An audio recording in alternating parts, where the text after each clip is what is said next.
আপনি ৰেশন দি থাকিলে কি হব কত বহি পেলাই খাব ঘৰ নাথাকিলে ৰেচন দি খাই জীয়াই থাকিব পাৰিব আপুনি ঘৰ বনাব লাগিব কৈছে এতিয়া এইখিনিতে ঘৰ আপুনি নাই এটা এতিয়া ঘৰ বনাই দিব লাগিব আমি চৰকাৰখনে 15,000 টকা সেটেলমেণ্টৰ কাৰণে দিয়া নাই ৰে আপোনাক খাবৰ কাৰণে দিছে খাবলতো ৰেচন দিয়ে আছে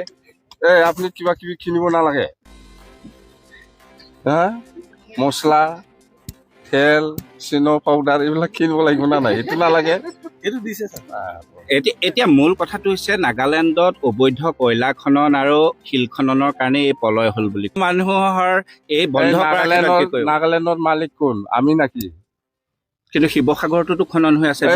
শিৱসাগৰ অসমত পৰে নাগালেণ্ডত কালি দিব অসমতো লাগিব খনন হৈ আছে আপুনি নাগালেণ্ডৰ কালি দিয়ক না কিয় আমাৰ অসমৰ কথা কৈ আছে নাগালেণ্ড কিয় এনেকুৱা কৰিব লাগে আমি নাগালেণ্ডক গালি দিব লাগে আপোনালোকৰ কাৰণে আমি এইটো হৈছে অসমৰ খিনি বন্ধ হ'ব লাগে অসমৰ মানুহে কষ্ট পাইছে নাগালেণ্ডৰ কাৰণে নাগালেণ্ডক গালি দিয়ক এইটো কেন্দ্ৰ চৰকাৰে দিব লাগিছিলে গালিটো আপুনিও গালি দিব পাৰে আমি গালি দিলে নুশুনে নহয় কেন্দ্ৰ চৰকাৰে দিব লাগিছিল দিব পাৰে চবেই দিব পাৰে এনে ৰেচন খিনিতো ঠিকে আছে পাই আছে কিন্তু সেটেলমেণ্ট ৰিছেটেলমেণ্টৰ কাৰণে গভৰ্ণমেণ্টে কি ব্যৱস্থা ল'ব পাৰে ইয়াৰ ওপৰত নিৰ্ভৰ কৰিব তো অখিল দাদাই কৈছে যদি BTC ফালৰ পৰা কিবা এটা যদি সেটেলমেণ্টৰ সময়ত কিবা এটা যদি সহায় কৰিব পাৰে এইটো বিৰাট ডাঙৰ মেছেজ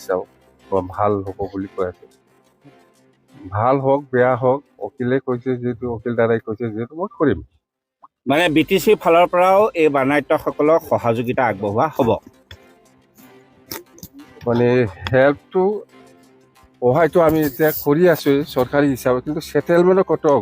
সেটেলমেণ্ট মানে আপুনি কি পুনৰ সংস্থাপনৰ ঘৰ বনাই দিব লাগিব পাৰে এইটোৱে কৈছো